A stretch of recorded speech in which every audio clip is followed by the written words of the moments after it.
On this episode of Public Scrutiny, we'll be reviewing and commenting on an Andrew Marr interview with Labour leadership contender Lisa Nandy, which aired on Sunday the 15th of March 2020. If you enjoyed this video, please give it a like and subscribe for more.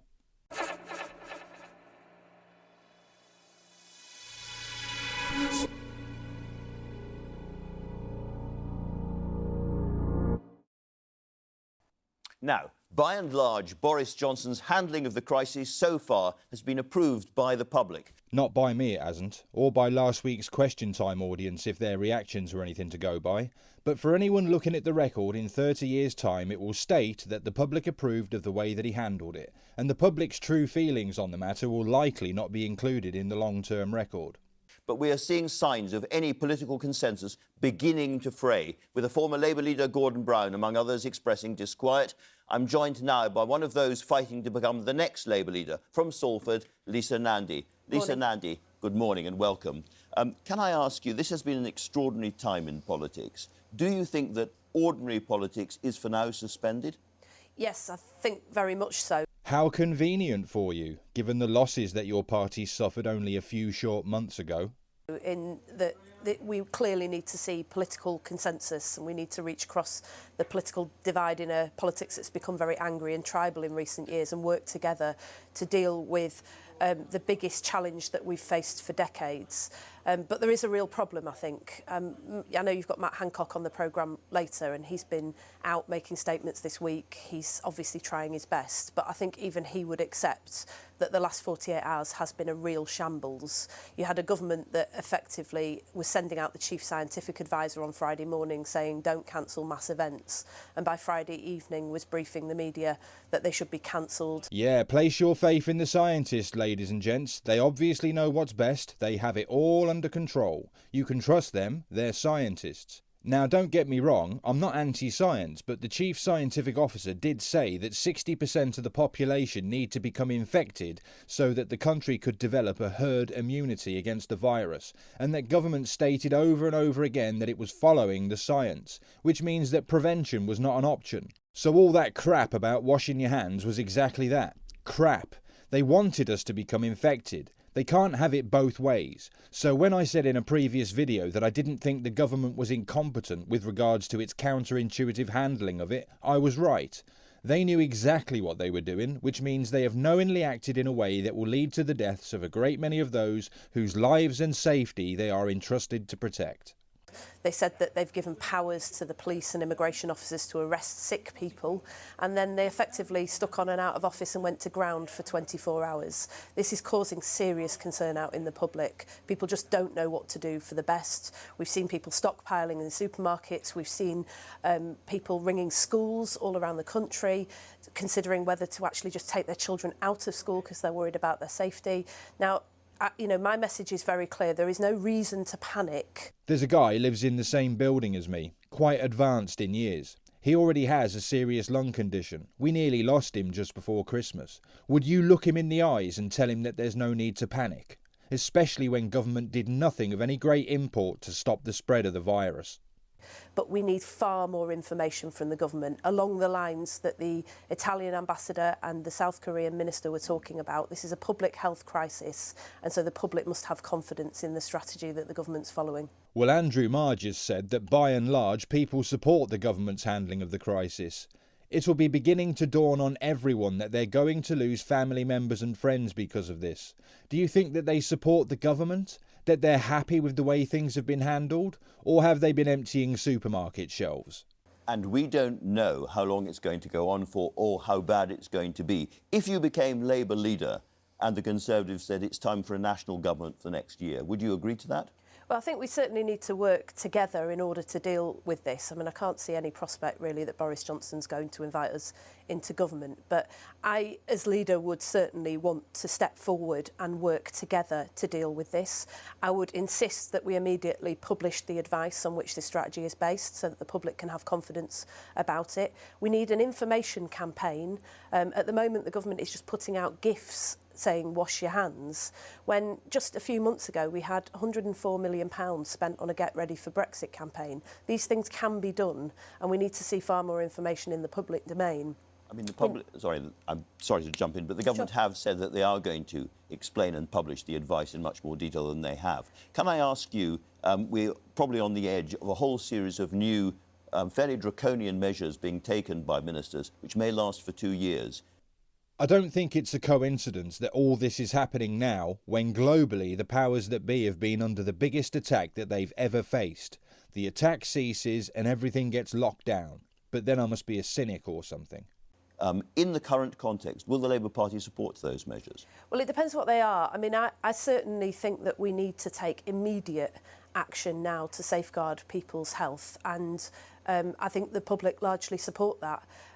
But I'm really quite concerned about the idea that we're giving sweeping powers to the police and immigration officers in order to detain people who are sick, whilst we don't actually seem to have a real plan to deal with our older people. Are you really that naive? The plan is for the herd to become infected. Old people are the most at risk of dying from it. Surely she can't be that dense.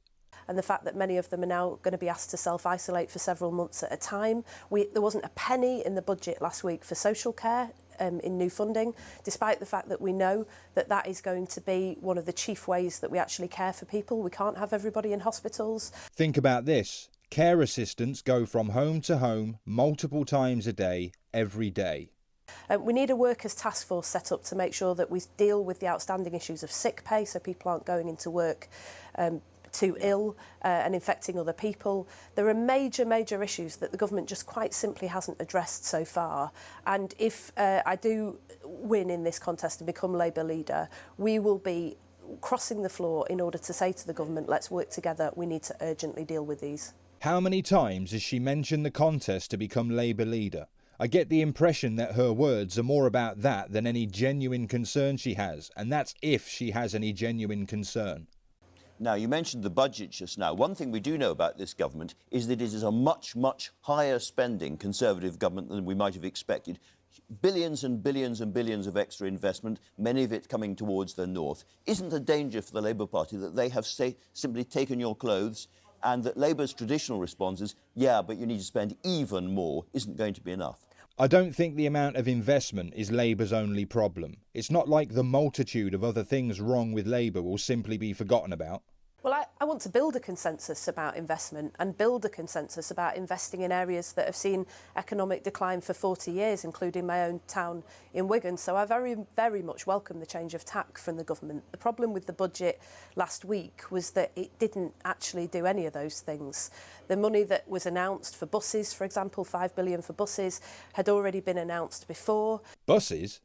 I wouldn't call that investing in the north. You could drive the buses to Wales and there'd be no sign in the north that any money was ever spent there. Like buses, or the lack of, are one of the things that the north needs the most. They said they were going to spend 600 billion, but we got less than 100. Most of the things that the government said that they were going to do, tearing up the Treasury rules, getting investment into areas that haven't seen it for a long time, getting rid of business rates and replacing it with a tax that actually provides a level playing field for our high streets and takes on some of those internet companies. They just haven't done it. They've set up review after review after review. And we've got to do better than this. They won an election in December promising to turn this situation around. We're going to hold them to account for it.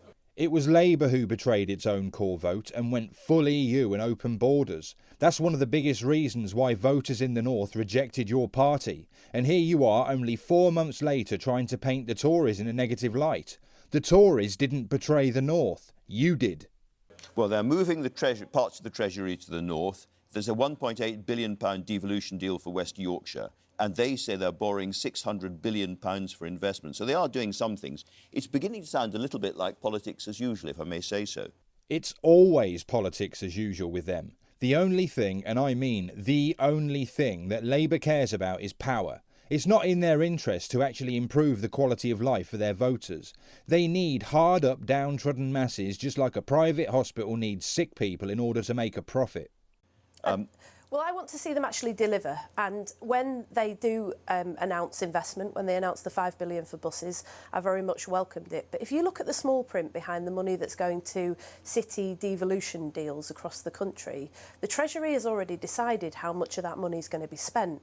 So whilst they're talking about getting investment into the North, the Midlands, North Wales, parts of the country that haven't seen it for a long time, this is a power grab from Whitehall.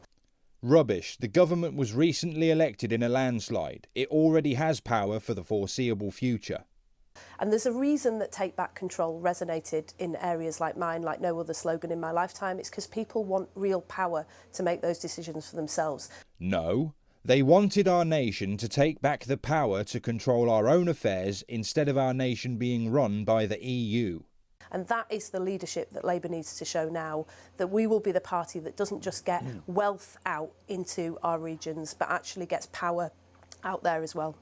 In terms of taking back control, one thing that's clear is that any new government, a Labour government in the future, not just this government, is now in charge of its own immigration policy. If you become Labour leader and a Labour Prime Minister, what is your immigration policy going to be? I think we need a much more flexible immigration policy that can respond to the very different needs in the nations and regions of the United Kingdom. The immigration policy that the Prime Minister announced. An Australian-style points-based immigration policy. A points-based policy, which is something Labour brought in for countries outside of the EU when we were last in government. Yeah, I'm not surprised that one got stuck in your throat. We used to have easy movement for countries from the Commonwealth, and the rate was at about 50,000 per year. But Labour opened up the borders in 2004 and allowed complete freedom of movement for EU citizens, and the rate shot up to 300,000 per year. The points-based system made it harder for people from the Commonwealth to come here. Do you think it was the 50,000 per year that people objected to, or the 300,000 per year? Doesn't deal with issues, for example, in Scotland, where there's an ageing population, where they need to attract a higher workforce. And so I think there's a very strong case, actually, for having a flexible immigration policy that reflects the very different needs across the United Kingdom. And that should be built from the ground up by the leaders in those areas. You say flexible and you say local, but in essence, do you not want to keep free movement? I do. So after saying that she wants our immigration system to be built from the ground up, she then admits that she wants the same old free movement that caused the wage compression, most of the effects of which were felt in the north. The new thing is the same as the old thing that was rejected. I believe in free movement. And that was rejected twice in 2 elections by the British electorate. Well, you know, having spent the last 10 years talking about these issues and listening to people in areas that voted to leave, I know that the problem with free movement wasn't that people could come in and work in our hospitals or our social care sector. Yeah, I remember how nurses working in our NHS was used to bat away concerns of an expanding population, like we had 300,000 nurses coming in every year. We had 90 years worth of immigration in 15 years. Our market was flooded year on year with cheap labour. People lost their jobs. Businesses folded because of what Labour did. And she said she'd spent 10 years listening to the reasons why people objected to it, while she espouses the exact same open door policy all over again.